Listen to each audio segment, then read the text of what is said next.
Good morning students. बेटा हम second chapter पढ़ रहे हैं, मेरे संग की औरतें। उसी को आगे पढ़ते हैं। जब लेखिका बता रही है कि वो 5 बहनें और एक भाई था, जिनमें से 3 बहनें लिखती हैं और भाई भी लिखता है, सिर्फ 2 ही बहनें नहीं लिखती। हम 4 लिखते हैं और तमाम खानदान हमें पढ़ता है। मेरे ससुराल में मुझे कोई नहीं पढ़ता। इस तथ्य को हजम करने में मुझे काफ़ी वक्त लगा, फिर उसके फ़ायदे भी नज़र आने लगे। कम से कम घर के भीतर तो मुझे हिंदी आलोचना से 2 चार नहीं होना पड़ता। खैर, मैं अपनी नहीं, उन देवियों की बात करना चाहती हूँ जो परदादी की मन्नत के नतीजन धरती पर आई और लेखिका नहीं बनी। जो बनी उन्हें सांस लेने की ज़रूरत कुछ ज़्यादा हो समझ में आता है। जैसा मेरे पिताजी ने एक बार मंजुल से कहा, कोई दम नहीं घुटता, सांस लेने की ज़रूरत ही ज़्यादा है।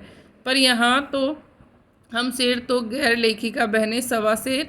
चौथे नंबर वाली रेनू का आलम यह था कि गर्मी की दोपहरी में स्कूल से वापसी पर जब गाड़ी उसे और छोटी बहन अचला को बस अड्डे लेने जाती तो उसमें बैठने से इनकार कर देती, और उसका कहना था कि यूँ थोड़ा सा रास्ता गाड़ी में बैठकर तय करना सामान शाही का प्रतीक था, जो शायद था। पर साथ ही पिताजी के अतिरिक्त लाड़का कि पिताजी के प्यार के कारण वो उन्हें कि गर्मी में पैदल ना आना पड़े, इसलिए उनको गाड़ी लेने भेजते थे, और रसोइयों को खाना खिलाकर जल्दी फारिग यानी फ्री करने की लाचारी का भी। माँ तो सब चीज़ों से उदासीन रहती थी, पर पिता काफ़ी घुटते बुनते रहते दिखते थे। अचला गाड़ी में बैठी चली आ रही है और रेनू पीछे पीछे पसीने में तरबतर खरामा खरामा यानी धीरे धीरे। बचपन में एक बार चुनौती दिए जाने पर उसने जनरल थीमियों को पत्र लिखकर उनका पत्र मंगवा लिया था, जो एक मोटरसाइकिल सवार जवान आकर उसके हाथ में दे गया था। पड़ोस में उसका रुतबा काफ़ी बढ़ गया था। गाड़ी में बैठने के साथ उसे इम्तिहान देने से भी परहेज था कि वो एक तो गाड़ी में नहीं बैठती थी और दूसरा पेपर देने से भी परहेज था। स्कूल तो जैसे तैसे पास कर लिया, पर जब बीए के इम्तिहान की देने की बारी आई तो वह अड़ गई। पहले मुझे समझाइए कि बीए करना क्यों ज़रूरी है, तब मैं इम्तिहान दूंगी। अगर मुझे यकीन आ गया कि हाँ कोई फ़ायदा है, वरना नहीं। हमने तरह तरह के तर्क दिए। माँ ने कहा पिताजी से पूछो, कि उन्होंने कहा पहले मुझे ये बताओ बीए करना ज़रूरी क्यों है। पिताजी ने कहा नौकरी कर पाओगी, शादी कर पाओगी, लोग इज्जत से देखेंगे वगैरह वगैरह। पर कोई तर्क विश्वसनीय नहीं लगा, न रेनू को न खुद उन्हें यानी पिताजी को। आखिर उन्होंने उसी कुतर का सहारा लिया जो युगों से माँ बाप के काम आता रहा है। कहा बीए करो, क्योंकि मैं कह रहा हूँ करो। रेनू ने बीए कर तो लिया, सिर्फ पिताजी की खुशी के लिए, यानी पास होने लायक नंबर लाकर। सच बोलने में वह माँ से भी 2 कदम आगे है। गनीमत यह है कि आधा समय उसे आधा सच सुनकर लोग सोचते हैं कि वो मजाक कर रही है, इसलिए बिना मेहनत वह लोगों को हंसाए रख लेती है। आज भी उसे कोई इत्र भेंट करता है तो वो कहती है नहीं चाहिए, मैं नहाती हूँ। तीसरे नंबर पर चित्रा है। वह कॉलेज पढ़ने तो जाती है, पर खुद पढ़ने से ज़्यादा दिलचस्पी उसे औरों को पढ़ाने में थी, इसलिए इम्तिहान में उसके कम और उसके शागिर्दों के नंबर ज़्यादा आते थे। पर अपने यहाँ सब चलता है। उसकी शादी का वक्त आया तो उसने एक नज़र में ही लड़का पसंद करके ऐलान कर दिया कि शादी करेगी। तो उसी से मुश्किल यह थी कि हमारे माँ बाप ही नहीं, खुद लड़का भी उसके निर्णय से वाकिफ़ नहीं था। पर उसका कहना था वह जो सोच लेती है करके रहती है। तो उसकी शादी उसी लड़के से हुई, क्योंकि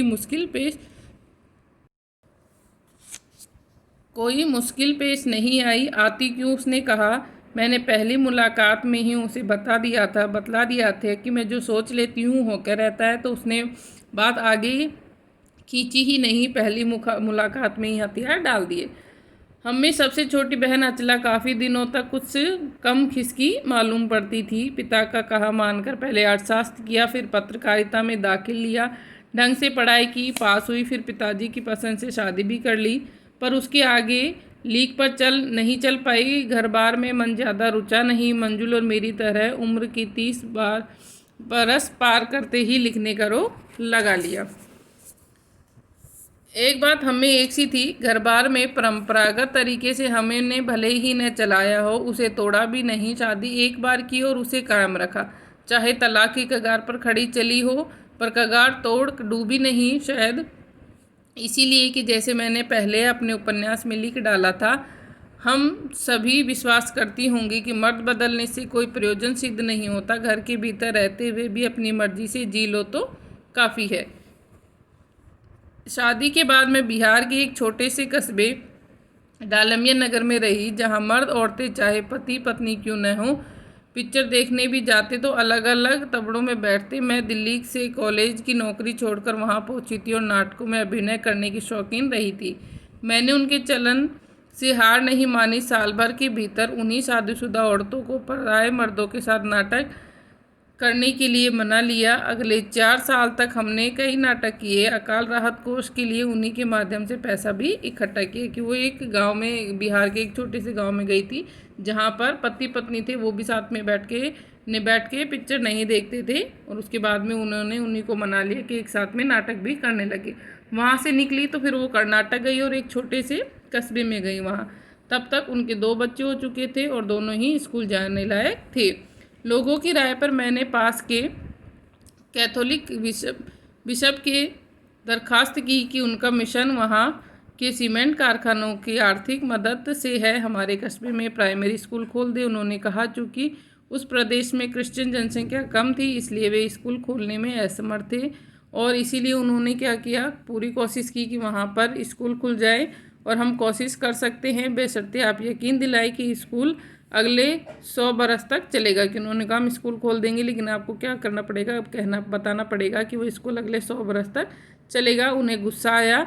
स्कूल की छोड़ी किसी के बारे में यकीन नहीं दिलाया जा सकता कि अगले 100 बरस तक चलेगा। वे गुस्सा खा गए, बोले खुदा का लाख शुक्र है बच्चों के नए पढ़ पाने की समस्या आपकी है, मेरी नहीं। बात कड़वी थी पर 100% सच। सच के आगे सिर झुकाने में हमारी बचपन की आदत थी। सो मैंने तय किया कि मैं खुद अंग्रेजी, हिंदी, कन्नड़ 3 भाषाएं पढ़ाने वाला प्राइमरी स्कूल वहाँ खोलूँगी और कर्नाटक सरकार से मान्यता भी दिलवाऊंगी। वहाँ के अनेक मेहनती और लोगों की मदद से व्रत पूरा किया। मेरे बच्चे तथा अन्य अफसरों के बच्चे उसी स्कूल में पढ़े। बाद में अलग अलग शहरों में अलग अलग स्कूलों में दाखिल भी पा गए। कि बाद में उन्होंने खुद ने अपना एक स्कूल खोला जिसमें हिंदी, अंग्रेजी और कन्नड़ 3 भाषाएं पढ़ाई जाती थी और उसको कर्नाटक सरकार से मान्यता भी दिलाई। ऐसे अनेक मौके आए जब मैंने अपने जिद्दीपन के नमूने पेश किए, पर सबसे ज़्यादा मंच पे पाया मैंने लेखन में, जो शुरू से अब तक लीक से खिसका अपनी राय खुद तलाशता रहा है। सब कुछ कर लेने पर भी मैं अपनी छोटी बहन रेनू का मुकाबिल नहीं पहुंच सकती। 1950 के अंतिम दौर में एक रात दिल्ली में एक साथ 9 इंच बारिश हो गई। दिल्ली की खासियत यह रही है कि थोड़ा पानी बरसते ही वहाँ नाले पर नाले बाढ़ आ जाते हैं, कि वहाँ पर बाढ़ आ गई और सारी जगह पानी पानी भर गया। तो अगली सुबह किसी तरह कोई वाहन सड़क पर नहीं निकला। जाहिर है कि रेनू के स्कूल की बस भी लेने नहीं आई। तो रेनू ने कहा कोई बात नहीं, मैं पैदल चली जाऊंगी। सबने समझाया स्कूल बंद होगा, मत जाओ। उसने कहा आपको कैसे पता? इस सवाल का माकूल जवाब किसी के पास नहीं था। हमारे यहाँ फ़ोन ज़रूर लगा हुआ था, स्कूल में भी रहा होगा, पर बारिश के चलते वह भी नहीं लगा था। और रेनू ने क्या किया, अकेली पैदल स्कूल चली गई। गनीमत यह थी कि बारी एक मुश्त बरस लेने के बाद थम गई और अच्छा हुआ कि जो बारिश थी वो रुक गई। सड़कों पर पानी था, बरस रहा था। तो रेनू 2 मील चलकर स्कूल पहुंची। हमने देखा कि स्कूल वह बंद है। चौकीदार रेनू को देख तंग रह गया, पर रेनू को कोई मलाल नहीं, वह वापस 2 मील चलकर पहुंच गई। सबने कहा हमने पहले ही कहा था कि उसने कहा स्कूल बंद था तो वापस आ गई, इसमें आपका कहना कहाँ से आ गया? सोचती हूँ कैसे रोमांच का अनुभव हुआ होगा उसे। उस दिन जगह जगह पानी से लबलब करते सुनसान शहर में निचाट अकेले अपनी धुन में मंजिल की तरफ चलते जाना। सच अकेलेपन का मजा ही कुछ और है। पूरा चैप्टर आपका ख़त्म हो गया है। कल हम इसके करेंगे प्रश्न उत्तर। Thank you.